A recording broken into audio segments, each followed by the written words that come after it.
He didn't understand the words, but he'd understood the shape of them, and the shape lodged inside him like a seed. Dark Margins presents The Final Deception by Ian Hand. He walked the unending desert, the salt bed of an ocean that had evaporated 1,000 years ago or more. He walked because stopping meant dying. His need simple, to find water. A well or a subterranean stream, always the need. Nothing but that biological imperative. His skin was dark, not from tanning but from lineage, yet still cracked and scorched by the furnace he lived in. Deep lines framed his eyes, clouded by a sky that had been too bright for too long. A lifetime of heat had bleached the ends of his dark locks, which hung in heavy ropes over his shoulders, to a brittle straw color. His eyes were narrow, half from squinting into the glare, half from scars where the skin had split and healed and split again. Salt crystals dusted his cheeks and brow, catching the light like faint white war paint. His frame was gaunt, almost skeletal, not from weakness, but from a body that had learned to live on almost nothing. Every movement was precise, economical. He carried the exhaustion of a dying species, but something stubborn, almost ancient, kept him upright. The late afternoon sun blazed in loops of fire, huge and merciless in a pale steel sky. It had drunk the oceans, boiled the rivers, baked soil into red, gritty plates that cracked under his feet. The horizon rippled with heat, light bending in the thin air above the ground. He knew nothing of why. That knowledge was buried in dust and sand, like the ancient cities of his ancestors. He had no name. Names were for tribes, and tribes were for people, and people had all but gone.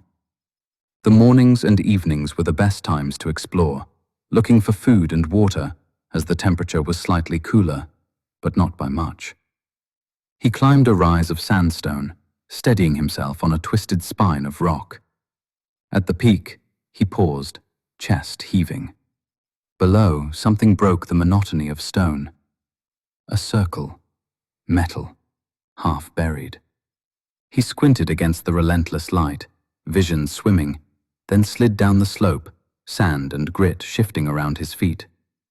He had seen things like this before, remnants of the old world. A hatch, bolted, scorched but intact. He crouched, tracing the edge with cracked fingers. There were symbols stamped into the metal, sharp, angular letters he couldn't read. He barely recognized letters at all. He pressed on the wheel at the center. It didn't move. He set his weight into it and twisted with everything he had left. The wheel groaned.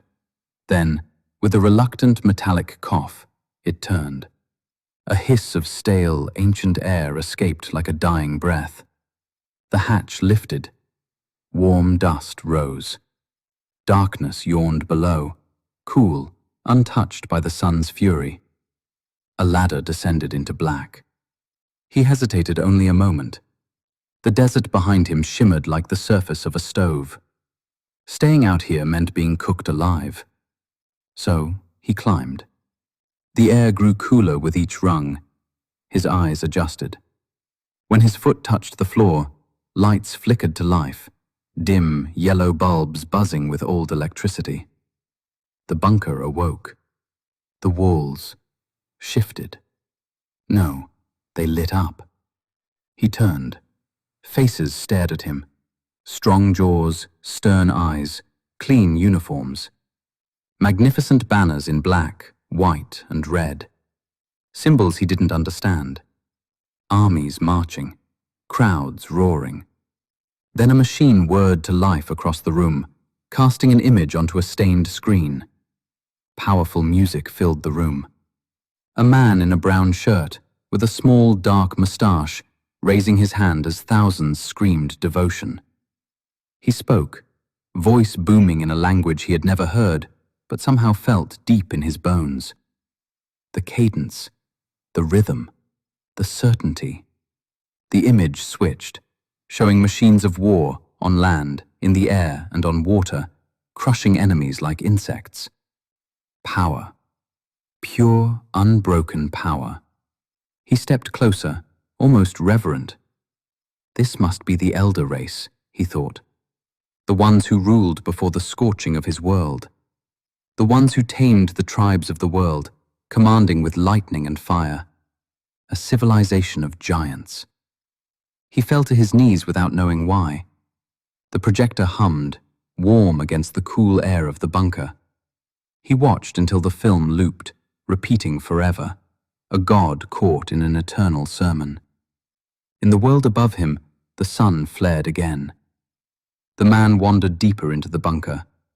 The air tasted strange, metallic, stale, yet somehow cleaner than the furnace wind above. The lights flickered on ahead of him in hesitant pulses, as though the building were remembering its duty. Rooms opened on either side, each a shrine. Glass cases held uniforms, black, sharp, pristine despite the centuries. Medals glinted like trapped stars. Shelves held books, thousands of them. The pages looked fragile, but the photos inside were vivid. Armies marching in perfect lines, flags held aloft. Proud, square-jawed men gazing into the future as if they owned it. He reached out and touched a page. The paper cracked a little, but the men in the photographs did not. Their eyes were cold, certain, powerful. He whispered, "Leader." The word felt important. Behind him, a speaker crackled. A voice, not the man on the screen this time, but something smoother, calmer, began speaking in the language he didn't know. Yet the cadence, it soothed him, reassured him, telling him a story that explained his place in the world. He walked. More rooms, more shrines. One room held banners stacked like cloth tombstones, red, white, black. Another held helmets in rows like metal skulls. A third, an enormous map. Curved borders, sprawling arrows claiming continents he'd never known existed. This was a pantheon, the gods before the burning. He stopped in front of a glass display containing a single object, a dagger. The blade was engraved with the same crooked rune he'd seen on the banners, the symbol like bent lightning. He reached out and lifted it. It fitted his hand perfectly, as if made for him thousands of years before. The metal seemed to shine with its own light, as if it recognized him. The speaker's voice rose, faster now, more urgent. He felt something inside him stir, something old and shapeless that had never had words, now taking its first trembling breath. A connection, an understanding. He stood straighter now, the exhaustion of a dying species briefly masked by something else. Borrowed purpose. Above him, metal groaned, the world-shaking groan of a dying planet. Dust dropped from ceiling beams. A pipe rattled. The sun was warming the bedrock faster than the bunker could bear. This place wouldn't last. But he had learned enough. He walked back toward the ladder. The projector still played its looping sermon.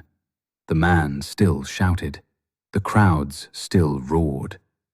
He paused one last time, watching the man's arm cut the air with the force of destiny. "Leader," he said again. The word felt like the beginning of a prayer. Then he climbed. He knew what he must do. The ladder groaned under his weight as he climbed back into the blistering world. The hatch slipped shut behind him with a dull, tomb-like thud. Immediately, the heat slammed into him, the air shimmering, the sand burning the soles of his feet, the dying sun furious overhead. He breathed shallowly. The bunker's cold air clung to his lungs like a memory. He walked. The desert rolled out in all directions, broken only by the rib-like rocky outcrops. No wind, no birds, no movement except the slow, planetary creep of heat. Minutes passed, or hours. Time meant little now. He carried the dagger from the shrine. Its weight dragged the idea of civilization with it like a chain. The bunker's images looped in his mind. Giant armies, perfect order, thunderous roaring crowds, the leader with fire in his voice. He didn't understand the words, but he'd understood the shape of them, and the shape lodged inside him like a seed. Eventually, he found shelter. A dent in the earth, a jagged cleft where air trembled cooler. A cave mouth, low and wide, worn smooth by millennia of sandstorms. He ducked inside. The shade embraced him. Natural rock. Cooler air, like the breath of the dead world. He knelt. His fingers found soft, crumbly ochre on the cave floor. Another stone gave him black dust from an ancient fire pit. He spat into the dust, using precious moisture to mix them the way people mix things when instinct precedes knowledge. Red, black, the colors of the banners. He moved to the wall. There were faint marks there, scratches from earlier creatures who once lived when Earth still bore water and voices. They looked like animals, suns, people with spears. He reached out, touched the cold stone. Then he drew. One line, then a second, bent precisely.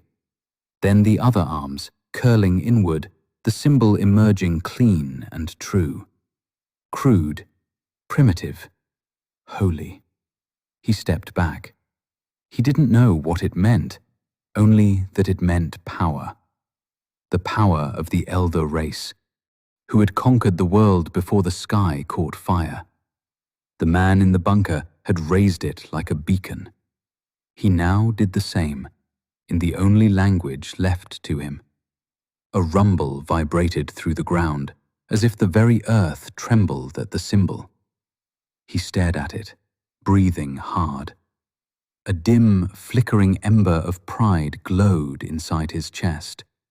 He reached out and touched the mark. The rock warmed under his fingers.